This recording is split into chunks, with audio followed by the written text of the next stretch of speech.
ধরুন আপনার স্বামীটা অমানুষ, ধরুন আপনার শ্বশুরটা খারাপ মানুষ, ধরুন আপনার শাশুড়ি আপনার প্রতি জুলুম করে, ধরুন আপনার সংসারে আপনি সুখী না, কষ্টে আছেন।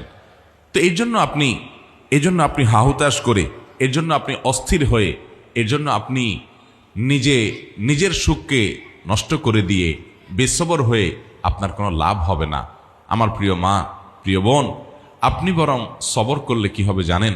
আল্লাহ কোরআনে বলেছেন, ইন্নামা ইউওয়াফফাস সাবিরুনা আজরাহুম বিগাইরি হিসাব। যারা ধৈর্যশীল হবে, যারা সবর করবে, দুনিয়ার বিভিন্ন কষ্ট, দুঃখ, মুসিবত এগুলোকে আল্লাহর দিকে তাকিয়ে যে সবর করলে আল্লাহ তাআলা সওয়াব দেন, জান্নাত দেন, আল্লাহ খুশি হন। আল্লাহ বলেছেন ইন্নাল্লাহা মাআস সাবিরিন, আল্লাহ ধৈর্যশীলদের সাথে থাকেন। আল্লাহ বলেছেন আল্লাহ ইউহিব্বুস সাবিরিন, তিনি ধৈর্যশীলদের পছন্দ করেন, ভালোবাসেন। ধৈর্যশীলদেরকে এত মর্যাদা আল্লাহ দিয়েছেন।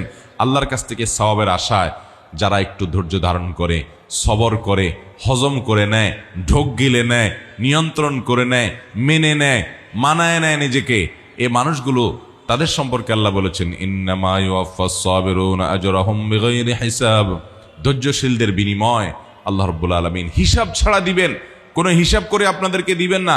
যখন আপনি ধৈর্যশীল হবেন, যখন আপনি সবরকারী হবেন, আল্লাহ তাআলা আপনাকে ডাইরেক্ট দিয়ে দিবেন, কোনো হিসাব নিকাশ করে দিবেন না। আল্লাহর কাছ থেকে হিসাব নিকাশ করে জান্নাতে যাওয়া এত সোজা কাজ না। আল্লাহ যদি বিনা হিসাবে কাউকে জান্নাতে দেয় তাহলে সেটা সহজ, আর বিনা হিসাবে জান্নাতে যাওয়া এই সৌভাগ্য অর্জন হবে সবরকারীদের, ধৈর্যশীলদের।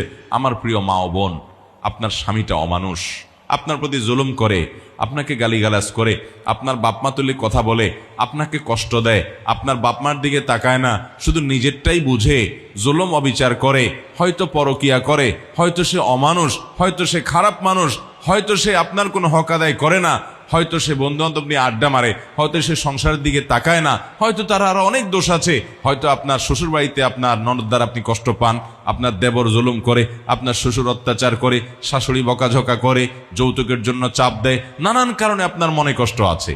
আপনি অবশ্যই সেই কষ্ট দূরের জন্য যথাযথ নিয়মে চেষ্টা চালাবেন, মুরব্বীদের মাধ্যমে চেষ্টা চালাবেন, নিজে চেষ্টা চালাবেন, আল্লাহর কাছে দোয়া করবেন তাদেরকে হেদায়েত দেওয়ার জন্য। যদি সীমা লঙ্ঘন তারা করে ফেলে, অবিচার সীমা ছাড়া চলে যায়, তাহলে আপনি অবশ্যই বিচারের ব্যবস্থাও করতে পারেন। কিন্তু মনে রাখবেন, সবচাইতে বড় এবং সবচাইতে মূল করণীয় হলো সবর এবং ধৈর্য ধারণ করা। আল্লাহ তাআলা বহু নারীকে সবরের পরীক্ষায় উত্তীর্ণ করে তাদেরকে জান্নাত দিয়েছেন, কোরআনে তাদের বিবরণ উল্লেখ করেছেন। মনে রাখবেন, আমাদের যত কষ্টই হোক, এই কষ্টগুলোর কি এক সময় শেষ হবে না চিরকাল অনন্ত অসীমকাল কষ্ট চলতে থাকবে? কি বলেন? কষ্টের কি শেষ আছে না নাই? যত কষ্টই আপনি করেন, যত জুলুমের শিকার আপনি হন, সবচেয়ে বেশি জুলুমের শিকারও যদি হন, তাহলে আপনার যতদিন প্রাণ আছে ততদিন জুলুমের শিকার করবেন। মরে গেলে আর আপনার প্রতি জুলুম করতে পারবে? তাহলে জুলুমের একটা সীমা আছে, শেষ আছে। অত্যাচারের একটা কি আছে? শেষ আছে। অত্যাচারের শেষ হলো আপনার জুলুম করতে করতে আপনাকে মেরে ফেলবে, এই তো, এর বেশি তো আর হবে না। তাহলে ইমানদারের মৃত্যুটাই কি শেষ, না মৃত্যুটা শুরু? মৃত্যুটা বরং ইমানদারের শুরু। হয় সুখের শুরু, আর না হলে দুঃখেরও। আল্লাহু আকবার।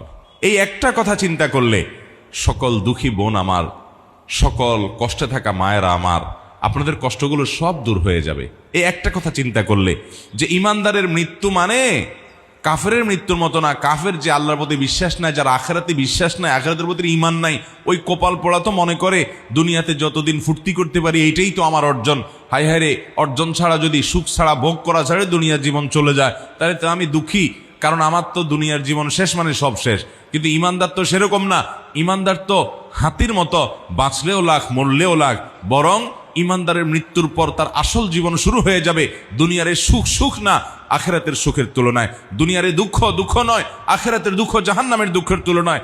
ইমানদার তো সেইভাবে চিন্তা করবে যে আমার আখিরাতের যাত্রা যখন শুরু হবে, তখন যদি আমি সুখী হই, সে সুখ হবে আসল সুখ, সেই সুখ হবে স্থায়ী, সেই সুখ হবে অনন্ত অসীমকালের, কোনোদিন শেষ হবে না।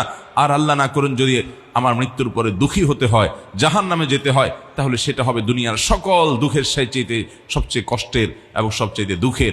অতএব বোনেরা আমার, মায়েরা আমার, আল্লাহ তাআলা আপনাকে পরীক্ষা নিয়েছেন, আল্লাহ তাআলা আপনাকে কষ্টের মধ্যে ফেলেছেন, আল্লাহ তাআলা আপনাকে বিপদের মধ্যে ফেলে রেখেছেন। মনে রাখবেন, এটা আল্লাহ তাআলার পরীক্ষা।